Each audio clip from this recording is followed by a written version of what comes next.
हास्य। Welcome to our channel.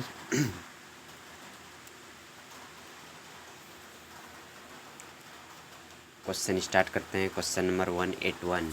हास्य gas का रासायनिक सूत्र है NO2O NO2 N2O3 N2O। हास्य गैस का रासायनिक सूत्र है N2O। भंगड़ा कहाँ का नृत्य है? हरियाणा, राजस्थान, दिल्ली, पंजाब। भंगड़ा कहाँ का नृत्य है? हरियाणा, राजस्थान, दिल्ली, पंजाब। पंजाब। भांगड़ा कहाँ का नृत्य है? पंजाब। भारतीय नौसेना के अध्यक्ष के पद को क्या कहते हैं? भारतीय नौसेना के अध्यक्ष के पद को कहते हैं। भारतीय नौसेना के अध्यक्ष के पद को क्या कहते हैं? भारतीय नौसेना का जनरल, भारतीय नौसेना का अध्यक्ष, नौसेना प्रमुख, एडमिरल। एडमिरल। वैदिक लोगों द्वारा किस धातु का प्रयोग पहले किया गया था? चांदी, सोना, लोहा, तांबा।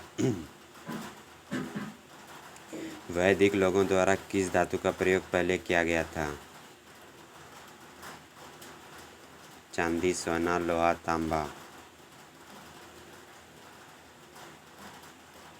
वैदिक लोगों द्वारा किस धातु का प्रयोग पहले किया गया था? चांदी, सोना, लोहा, तांबा। तांबा। ऋग्वैदिक लोगों द्वारा सर्वप्रथम तांबे का प्रयोग किया गया था। ऋग्वेद में आयस नामक धातु का उल्लेख है, किंतु इसकी पहचान संदिग्ध है। कुछ विद्वान इसे तांबा, कांसा या लोहा बताते हैं, किंतु ऋग्वैदिक आर्य लोहे से परिचित नहीं थे।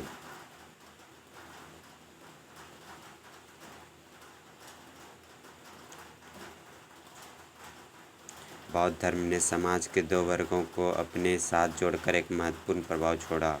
ये वर्ग थे। बौद्ध धर्म ने समाज के दो वर्गों को अपने साथ जोड़कर एक महत्वपूर्ण प्रभाव छोड़ा। ये वर्ग थे वणिक एवं पुरोहित, साहूकार एवं दास, योद्ध एवं व्यापारी, स्त्रियां एवं शूद्र। बौद्ध धर्म ने समाज के दो वर्गों को अपने साथ जोड़कर एक महत्वपूर्ण प्रभाव छोड़ा। ये वर्ग थे वणिक एवं पुरोहित, साहूकार एवं दास, योद्धा एवं व्यापारी, स्त्रियां एवं शूद्र। स्त्रियां एवं शूद्र। बौद्ध धर्म ने स्त्रियों और शूद्रों के लिए अपने द्वार खोलकर समाज पर गहरा प्रभाव जमाया। ब्राह्मण धर्म ने स्त्रियों और शूद्रों को एक ही दर्जे में रखा और उनके लिए ना यज्ञोपवीत संस्कार का विधान किया और न विद्याध्ययन का। बौद्ध धर्म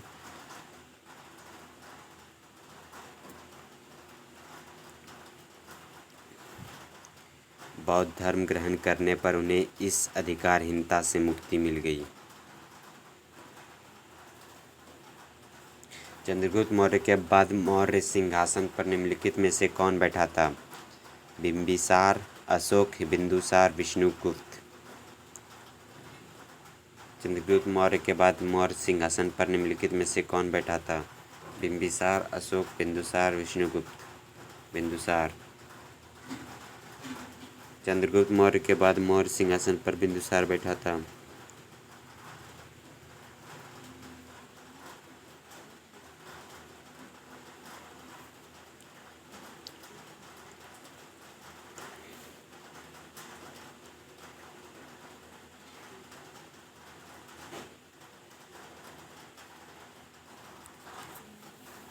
शक संवत किसने और कब शुरू किया था? कादफिसिस ने 58 ईस्वी पूर्व में, रुद्रदामन प्रथम ने 78 ईस्वी में, विक्रमादित्य ने 58 पूर्व में, कनिष्क ने 78 ईस्वी में। शक संवत किसने और कब शुरू किया था? कादफिसिस ने 58 ईस्वी पूर्व में, रुद्रदामन प्रथम ने 78 ईस्वी में, विक्रमादित्य ने 58 ईस्वी पूर्व में, कनिष्क ने 78 ईस्वी में। कनिष्क ने 78 ईस्वी में। संघ संवत का संस्थापक कनिष्क था, जिसके द्वारा इसे 78 ईस्वी में प्रारंभ किया गया था।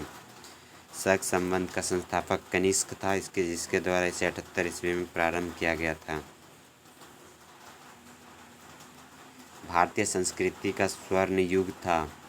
भारतीय संस्कृति का स्वर्ण युग था मौर्य काल, राजपूत काल, चोल काल, गुप्त काल। मौर्य काल, राजपूत काल, चोल काल, गुप्त काल।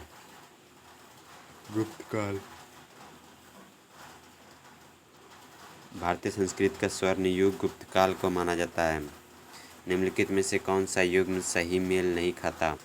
विक्रमादित्य, चैतन्य, हर्षवर्धन, ह्वेनसांग, चाणक्य, चंद्रगुप्त, अकबर, टोडरमल। विक्रमादित्य, चैतन्य।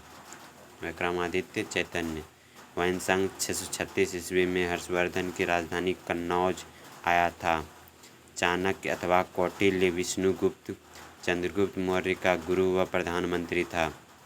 टोडरमल अकबर का राजस्व मंत्री या अधिकारी था, जबकि चैतन्य बंगाल के शासक हुसैन शाह के समकालीन थे। अजमेर में 2.5-3 का झोपड़ा किसने बनवाया था?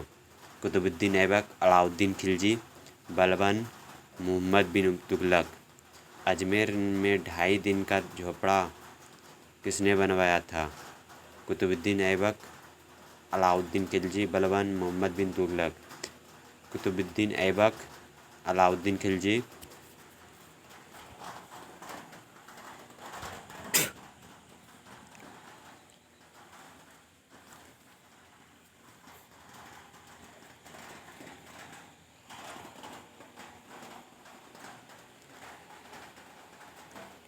अजमेर में 2.5-3 का झोपड़ा किसने बनवाया था? कुतुबुद्दीन ऐबक, अलाउद्दीन खिलजी, बलबन, मोहम्मद बिन तुगलक। अजमेर में 2.5-3 का झोपड़ा किसने बनवाया? कुतुबुद्दीन ऐबक, अलाउद्दीन खिलजी, बलबन, मोहम्मद बिन तुगलक। कुतुबुद्दीन ऐबक। अजमेर में 2.5-3 का झोपड़ा नामक प्रसिद्ध मस्जिद कुतुबुद्दीन ऐबक ने बनवाया था। यह संस्कृत विद्यालय के स्थान पर बनाया गया था। कुतुबुद्दीन ऐबक द्वारा बनवाई गई अन्य इमारतें कुब्दल उल इस्लाम व कुतुब मीनार है। भक्ति प्रचारक शंकर देव ने निम्न प्रादेशिक भाषाओं में किसका उपयोग करके उसे लोकप्रिय बनाया था? असमिया, बांग्ला, ब्रिजभाषा, अवधी। असमिया, बांग्ला, ब्रिजभाषा, अवधी।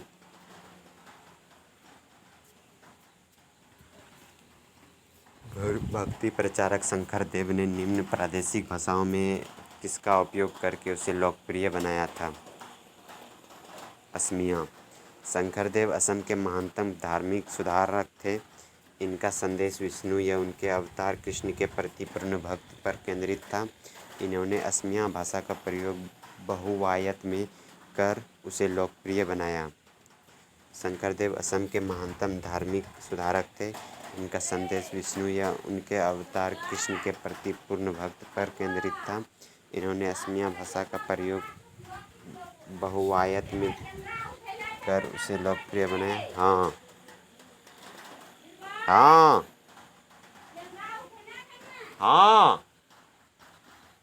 बाबर ने तुजुक-ए-बाबरी नाम अपने संस्मरण किस भाषा में लिखे थे? बाबर ने तुजुक-ए-बाबरी नाम अपने संस्मरण किस भाषा में लिखे थे?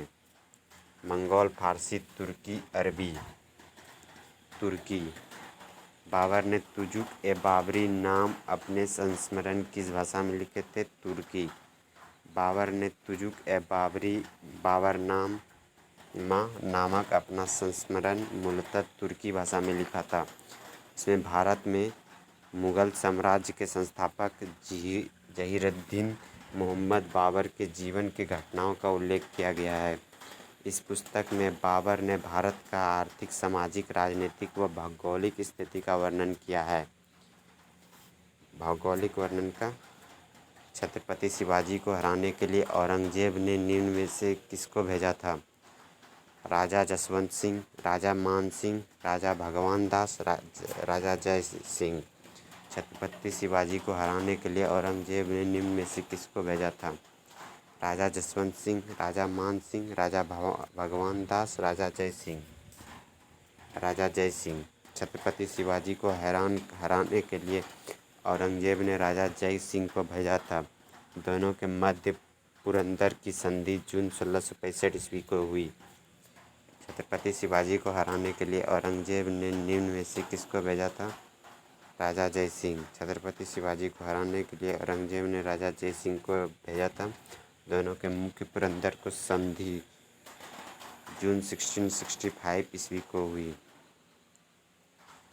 कैप ऑफ गुड होप के रास्ते भारत तक के समुद्री रास्ते की खोज किसने की थी? Vasco da Gama, Amundsen, Christopher Columbus, John Cabot. Vasco da Gama, Amundsen, Christopher Columbus, John Cabot. Vasco da Gama. Cape of Good Hope के रास्ते भारत तक समुद्री रास्ते खोज वास्को डी गामा ने की थी। वह सर्वप्रथम 1498 ईस्वी में भारत के कालीकट के तट पर इसी मार्ग से आया था।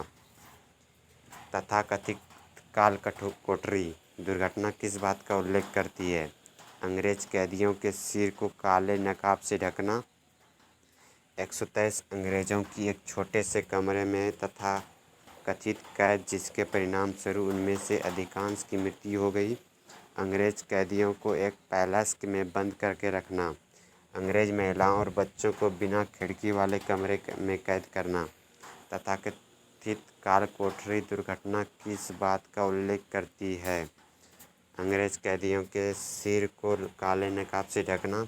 123 अंग्रेजों को एक छोटे से कमरे में तथाकथित कैद, जिसके परिणाम स्वरूप उनमें से अधिकांश की मृत्यु हो गई। अंग्रेज कैदियों को एक पैलेस में बंद करके रखना। अंग्रेज महिलाओं और बच्चों को बिना खिड़की वाले कमरे में कैद करना। 123 अंग्रेजों की एक छोटे से कमरे में तथाकथित कैद, जिसके परिणाम स्वरूप उनमें से अधिकांश की मृत्यु हो गई। कालकोठरी की घटना पश्चिम बंगाल में 20 जून 1756 ईस्वी में घटित हुई थी, जिसमें 123 अंग्रेजों को एक छोटे से कमरे में तथाकथित कैद किया गया था, जिसके परिणाम स्वरूप उनमें से अधिकांश की मृत्यु हो गई। निम्नलिखित कांग्रेसी नेताओं में से किसको महान वृद्ध पुरुष कहा जाता था? महात्मा गांधी, दादाभाई नौरोजी, बाल गंगाधर तिलक, मदन मोहन मालवीय। निम्नलिखित कांग्रेसी नेताओं में से किसको महान वृद्ध पुरुष कहा जाता था? महात्मा गांधी, दादाभाई नौरोजी, बाल गंगाधर तिलक, मदन मोहन मालवीय। दादाभाई नौरोजी। निम्नलिखित कांग्रेसी नेताओं में से किसको महान वृद्ध पुरुष कहा जाता था?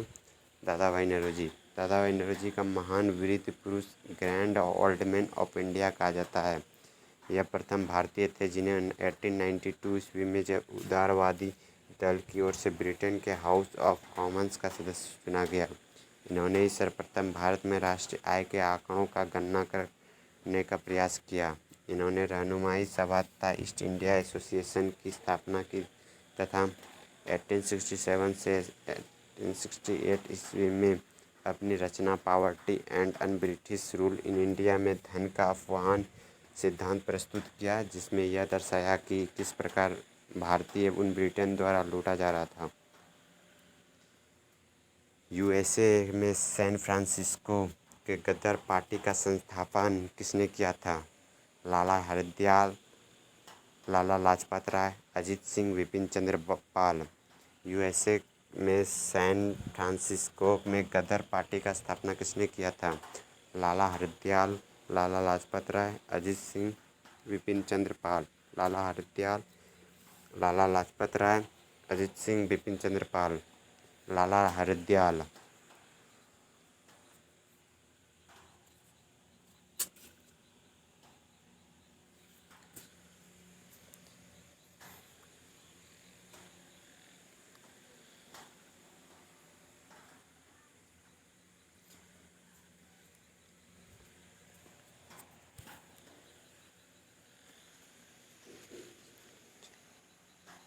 19वीं शताब्दी में अंत में बहुत से भारतीय अमेरिका तथा कनाडा में जाकर बीएस गए। 1 नवंबर 1913 ईस्वी को अमेरिका के सैन फ्रांसिस्को नगर में गदर पार्टी का गठन किया गया था। इसके संस्थापक लाला हरदयाल थे। इसी पार्टी ने गदर आंदोलन चलाया था।